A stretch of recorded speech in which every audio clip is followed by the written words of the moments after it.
Boa noite, igreja do Servinho, a paz do Senhor Jesus. Glória a Deus. Amados irmãos, vamos para a mensagem. Evangelho de Marcos, capítulo 4, versículo 36. Nós vamos ler até o versículo 41. Quem achou, diga amém. Quem não achou, acompanhe no telão. Diz assim: deixando a multidão, eles o levaram no barco, assim como estava. Outros barcos também o acompanhavam. Levantou-se um forte vendaval, e as ondas se lançavam sobre o barco, de forma que começou a se encher de água. Jesus estava na popa, dormindo com a cabeça sobre um travesseiro. Os discípulos o acordaram e clamaram: Mestre, não te importa se morrermos? Ele se levantou, repreendeu o vento e disse ao lago: aquiete-se, acalme-se. E o vento se aquietou, e tudo ficou calmo. Então perguntou aos seus discípulos: por que vocês estão com tanto medo? Ainda não têm fé? Eles estavam grandemente apavorados e perguntavam uns aos outros: quem é este que até o vento e o mar lhe obedecem? O tema da mensagem é: depois da tempestade vem a bonança. Jesus está falando aqui no Evangelho de Marcos que muitas vezes nós que somos seguidores, discípulos do Senhor, nós muitas vezes vamos passar por tempestades. Amém? Quem já passou por tempestade? Todo mundo? E quando a gente diz tempestade, é claro que aqui no caso de Jesus e os discípulos, eles enfrentaram literalmente um mau tempo. Eles enfrentaram literalmente uma tempestade, chuva e vento forte, que chacoalhavam o barco onde eles estavam. A gente sabe que Jesus, Ele é Deus. Jesus é Deus. E Deus é o Criador do planeta Terra, e não apenas do planeta Terra, mas de todo o sistema solar, da Via Láctea e de outras galáxias. Nós cremos que todo o universo foi criado por Deus. Nós habitamos no planeta Terra e sabemos que aqui no planeta Terra existe então a natureza com o seu poder, mas ela está debaixo do controle do nosso Deus. É o Senhor que faz a chuva vir, inclusive o Senhor Jesus diz: é Ele que derrama a chuva sobre os bons e os maus. Ele também faz o sol raiar sobre os bons e sobre os maus. Então não tem esse papo de: eu sou crente, então comigo é só sol. Só vai ter o sol brilhando todos os dias da minha vida até Jesus voltar. Uma vez eu vi um homem que ele faz viagens, por todo o mundo. E conforme ele estava em alguns países nórdicos, próximo ali à Rússia, ele descobriu que o sol é algo muito raro nesses países. Existem países que o sol aparece em uma pequena parte do ano. Praticamente o ano inteiro não tem sol. Às vezes é um tempo nublado e o sol, ele não aparece com frequência, assim como nós presenciamos aqui no Brasil. Inclusive eles dizem que os brasileiros são privilegiados porque tem sol praticamente o ano inteiro. E nós que estamos em Sales, mais ainda, Sales é conhecida como a terra do... Por quê? O sol, às vezes até judia, Tanto sol que muitas vezes a gente até sofre. Mas é interessante notar que nesses países onde o sol praticamente não aparece o ano inteiro, às vezes 2, 3 meses que o sol aparece, fica 9 meses sem sol. Fala que é uma tristeza muito grande. O povo quase não anda pela rua, e quando anda pela rua, é com cara fechada. Mas quando chega o tempo do sol, quando eles vivem esse período de sol, que é pouquíssimo tempo, todo mundo sai na rua e sai com um sorriso no rosto. O semblante das pessoas mudam. Por quê? Já está comprovado, meu irmão, o sol, ele traz alegria. O sol, na medida certa, ele traz alegria. Até observar a natureza quando o sol está raiando é diferente. Quando você olha então um pasto, quando você olha então as árvores, meu irmão, quando o sol está raiando é diferente, as cores mudam. E com isso traz alegria, traz uma motivação maior para viver. E nós sabemos que o sol é fonte de vitaminas, sim ou não? Muitas vezes os médicos hoje recomendam, né, tomar um pouco de vitamina D, é isso? Quem toma vitamina D? Às vezes você tem uma deficiência, né? Tem que tomar a vitamina D manipulada através de um comprimidinho, mas nada melhor do que o sol. O sol, num horário certo do dia, na medida certa, ele traz muitos benefícios ao nosso corpo e à nossa saúde de uma maneira geral. Além de trazer então a alegria. O dia sempre é mais belo quando o sol está brilhando. Até olhar para um rio, olhar para o mar, quando o sol está raiando, meu irmão, é diferente. É diferente. Agora, viver num clima nublado, eu lembro de períodos, lembro muitas vezes da minha infância, quando a gente enfrentava aquele frio, chegava o inverno, aquele frio violento, e parece que a sensação, de fato, era uma sensação de tristeza, trazia até um medo, né? O frio traz essa sensação de medo e tristeza. Então, o Senhor diz que o sol é para os bons e para os maus, mas a chuva também é para os bons e para os maus. É claro que ele está falando sobre aquela chuva boa que serve para trazer uma boa colheita, aquela chuva que muitas vezes rega as plantações e traz a prosperidade, traz o alimento. Mas nós podemos entender que a tempestade também, ela vem para os bons e para os maus. Não existe então esse papo furado de que o crente só vive dias de sol, dias de alegria, dias de mil maravilhas, é tudo flores. Não é, meu irmão. A vida cristã não é um mar de rosas. A vida cristã, ela não é simbolizada por travesseiro, sempre falo isso, né? A vida cristã, ela é simbolizada, qual que é o símbolo maior do cristianismo? E a cruz é um símbolo de conforto? É um símbolo de alegria? É um símbolo de vida? Não, é um símbolo de morte. A cruz era um instrumento que o Império Romano usava para condenar à morte aqueles que cometiam crimes bárbaros, crimes hediondos. E nós sabemos que Jesus, apesar de ser bom, apesar de ser perfeito em suas obras, apesar de servir e amar, ele morreu então injustamente na cruz. Ele foi condenado sem cometer nenhum tipo de crime, sem cometer nenhum tipo de pecado. E sabe por quê? Por causa dos meus e dos seus pecados. O salário do pecado é a morte, diz a palavra de Deus, lá na carta aos Romanos. O salário do pecado é a morte. Ou seja, a consequência, o resultado, a recompensa que um pecador merece é a morte. Então eu e você deveríamos estar na cruz. E se nós tivéssemos uma morte terrível dessa na cruz, não seria uma morte injusta. Por quê? Porque somos pecadores. E essa é a consequência natural para todo pecador, a morte. Além da morte eterna. Mas nós sabemos pelo mesmo texto que diz: o dom gratuito de Deus é a vida eterna em Cristo Jesus. Merecíamos a morte, mas Jesus morreu no nosso lugar. E recebemos, por meio dele, a vida eterna. Agora, não é porque nós recebemos a vida eterna e que Jesus já morreu na cruz, que nós não temos uma cruz para carregar, amados irmãos. Amém? O que Jesus disse para todo aquele que quiser seguir? Aquele que quiser vir após mim, o que tem que fazer? Tome diariamente a sua e me siga.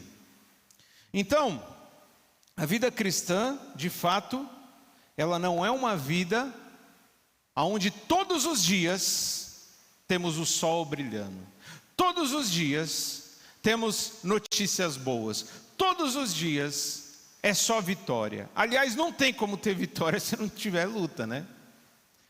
De fato, nós somos muito mais do que vencedores em Cristo Jesus. Somos um povo vitorioso, mas não existe vitória sem luta. Não existe solução sem um problema.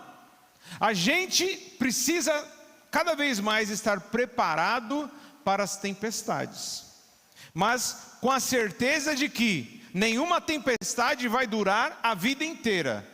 Depois da tempestade sempre vem a bonança. Então Jesus, ele pregava para multidões, e ele deixou a multidão e começou a seguir viagem em um barco com seus discípulos.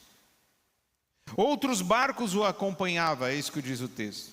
E de repente, enquanto Jesus estava no barco, se levantou um grande vendaval. Então, a vida cristã é uma vida onde Jesus está presente, sim ou não? Jesus está presente na sua vida? Você sente isso? Você crê nisso? Jesus está presente na sua vida? No seu dia a dia? Jesus está presente. Você creu no Senhor, você recebeu Ele de todo o seu coração, Ele passa então a estar presente na sua vida. Ele vai te acompanhar. E Ele prometeu: estarei convosco todos os dias até a consumação dos séculos. Não temam, eu vou ter que voltar para o Pai, mas eu vou continuar com vocês todos os dias. Não vou deixar vocês sozinhos. Vocês vão passar por lutas, vocês vão passar por aflições, mas eu estarei com vocês todos os dias, até o fim do mundo. Então Jesus está presente, e Jesus estava presente no barco, junto com os discípulos. E veio então um vendaval. As ondas se lançavam sobre o barco de forma que começou a se encher de água. E água entrando dentro do barco dá um desespero, né? Principalmente para quem já foi pescar de barco. No rio já dá um medo, imagina em alto mar, né? Em alto mar acho que o medo é maior ainda, porque se começa uma tempestade em alto mar, é terrível. É o desespero, o pânico toma conta. Então, foi isso que aconteceu. Claro que eles estavam num lago, né? Mas grande tempestade veio, um grande vendaval, e as ondas começaram então a cobrir o barco, e a água começou a entrar no barco. Jesus estava na polpa, dormindo, com a cabeça sobre o travesseiro. E às vezes é essa a sensação que nós temos. Às vezes parece que quando a gente passa por algumas lutas, alguns problemas, e parece que o problema ele não se resolve assim tão rápido. Você passa um dia, você passa 2 dias e o problema continua lá. A impressão que nós temos, parece que Jesus está dormindo. Parece que Jesus está dormindo. E eu vou te dizer, meu irmão, muitas vezes, Jesus, mesmo nos nossos dias, Jesus, ele fica como se estivesse dormindo, esperando alguém para despertá-lo, esperando alguém para acordá-lo. Amém? Jesus não está dormindo, mas muitas vezes, digamos que ele finge estar dormindo, porque ele deseja que eu e você abra a boca, e nem que você dê um grito de socorro: Senhor, salva-me. Por quê? Porque se você perceber que ele está acordado o tempo todo, você nem vai se preocupar tanto, você nem vai orar, você vai falar, não, vai resolver. Mas muitas vezes ele se cala, muitas vezes ele permite a gente passar por algumas situações, e ele deixa às vezes os dias passarem e a situação continua lá, o problema continua lá, mas ele deseja que eu e você, cada um de nós, abra a nossa boca em oração, em clamor, pedindo pelo seu socorro. Então Jesus estava dormindo, e os discípulos o acordaram dizendo: Senhor, você não se importa que a gente vai morrer? Você não está se importando? A gente está aqui, à beira da morte, e o Senhor está tranquilo, dormindo? Sim, meu irmão, porque aquele que está acima de todas as circunstâncias, acima de todos os problemas, ele fica tranquilo diante de qualquer situação, diante de qualquer adversidade, porque ele está no controle de todas as coisas. o tempo, a natureza, não está acima de Deus, está abaixo de Deus. Então, quando você estiver diante de uma tempestade, diante de um problema, uma luta na sua vida, não importa a área da sua vida, seja na sua família, seja na sua vida profissional, seja você às vezes enfrentando até uma dificuldade, uma enfermidade, meu irmão, você se desespera porque você olha para a situação, você olha para a tempestade, e quando nós olhamos para a tempestade, para um vento forte que sopra aqui em Sales, muitas vezes, a gente se assusta, né? Esse último vendaval que teve há uns dias atrás, não foi só em Sales, né? Foi em vários lugares do Brasil. A gente viu, né? Telhas sendo arrancadas, caixa d'água voando do prédio. A gente viu um apartamento de um homem, onde ele percebeu que os vidros ali, a janela do apartamento ia estourar, e estourou mesmo com a força do vento. Então dá medo ou não dá? Dá muito medo. Então a nossa tendência é dar valor, é olhar de uma maneira exagerada para a circunstância, para o vento, para a tempestade. E foi por isso que os discípulos acharam que iam morrer. E eu quero dizer para você, meu irmão, quantas vezes eu pensei que seria o meu fim, eu pensei que não teria mais saída, eu pensei que ia morrer, e eu sei que muitos de vocês também passaram por isso. Quem já teve essa experiência de repente falar assim, é o meu fim, agora acabou para mim? Seja por uma enfermidade, ou seja por um problema que acabou abalando você emocionalmente, você falou, não, agora é para acabar mesmo. Agora não vai ter mais jeito para mim. Então nós pensamos, vamos morrer, porque a gente olha demais para a circunstância. E foi isso que os discípulos fizeram, eles olharam para a circunstância, mas esqueceram de olhar para aquele que tem o poder sobre o mar, tem o poder sobre o vento e sobre qualquer tempestade. Quando você estiver diante das lutas, meus irmãos, que virão, se não está passando, vai passar, lembre-se, o Senhor é maior. Quem é esse que até o vento e o mar lhe obedece? Quem é esse que até mesmo as enfermidades, as más notícias, os problemas da vida obedecem ao comando da sua voz? O nome dele é Jesus de Nazaré. Nele você pode confiar, nele você pode esperar tranquilo, você pode dormir como Jesus no meio de uma tempestade. Por quê? Porque ele está no barco da sua vida. Tudo que você precisa fazer é abrir a sua boca e clamar ao Senhor. Então Jesus se levanta, repreende o vento e diz ao lago, aquiete-se, acalme-se. E o vento se aquietou e tudo ficou calmo. Então basta uma palavra da boca de Jesus. Pode ser o maior gigante, pode ser o maior problema, situações que são impossíveis de se resolver humanamente falando. Basta uma palavra de Jesus. Jesus não precisa nem usar armadura, Jesus não precisa, sabe, de luva de boxe, nada disso. Basta palavras, aquieta-se. Problema, situação, fique calado, se aquieta. E tudo fica calmo, e tudo volta ao lugar.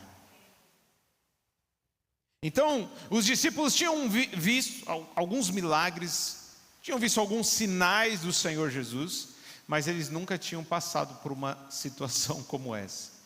Alguém que não apenas faz o cego enxergar, faz o surdo ouvir, faz o paralítico andar, faz o mudo falar, ressuscita um morto, mas também tem o poder sobre a natureza, sobre o vento, sobre o mar, tem o poder sobre toda a criação.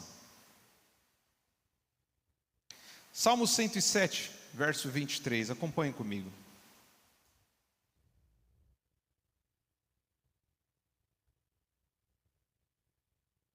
Repare comigo. É um salmo que demonstra o resultado daqueles que confiam no Senhor e clamam pelo Senhor. Nesse Salmo 107 vai falar sobre pelo menos 3 ou 4 exemplos de situações difíceis aonde as pessoas clamam ao Senhor e tem a resposta.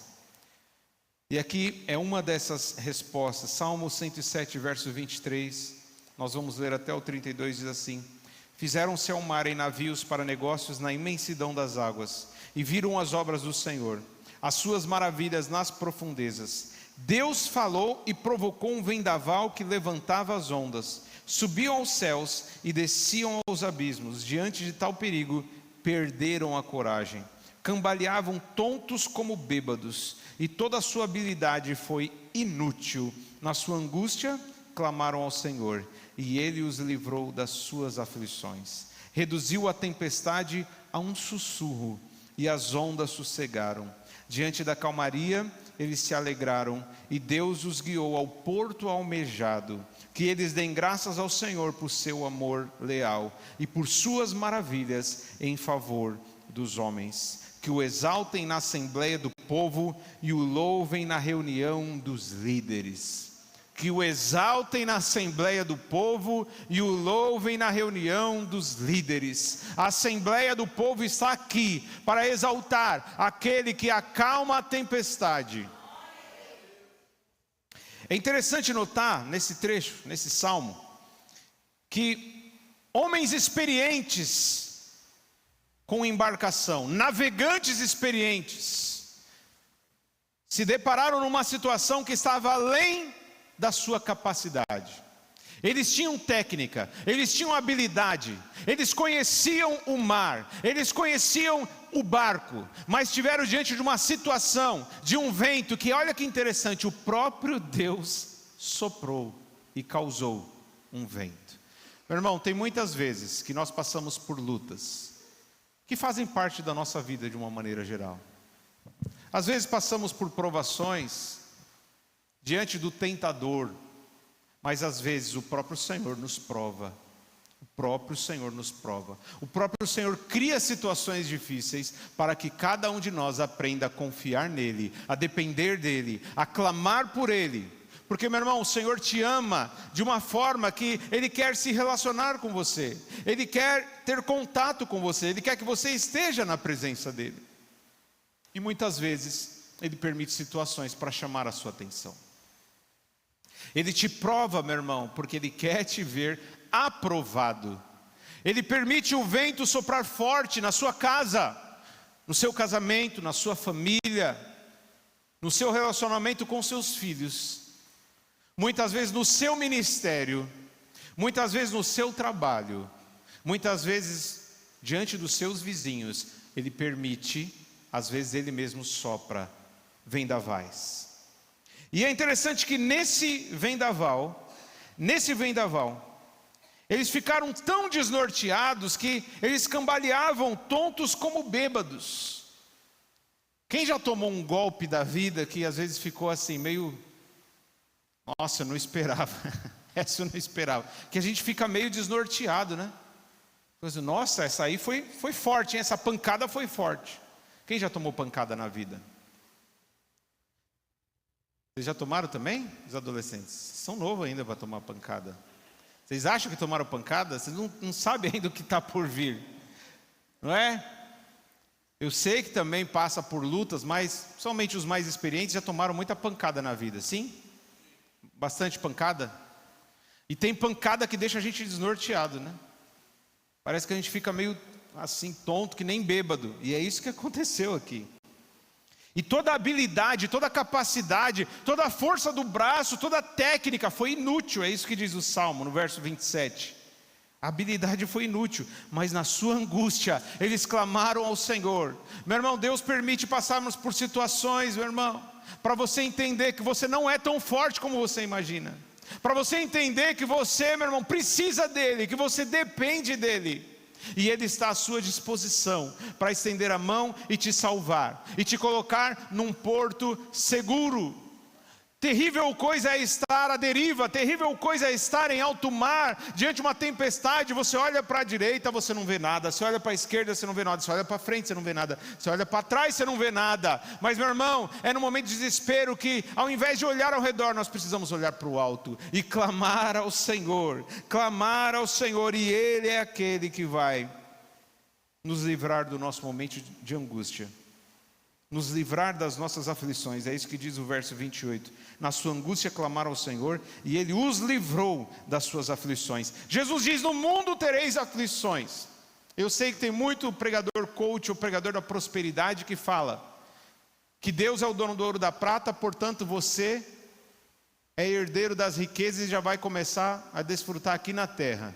Você precisa ser rico aqui na terra, e é isso que Deus prometeu, isso que é o símbolo maior da fé. Quanto mais rico você for, mais as pessoas vão dizer que você é espiritual, que você tem fé, e quanto mais pobre você for, mais pecador você vai revelar ser. É isso que pregam alguns pregadores. Que fé é sinônimo de riqueza, de vida boa.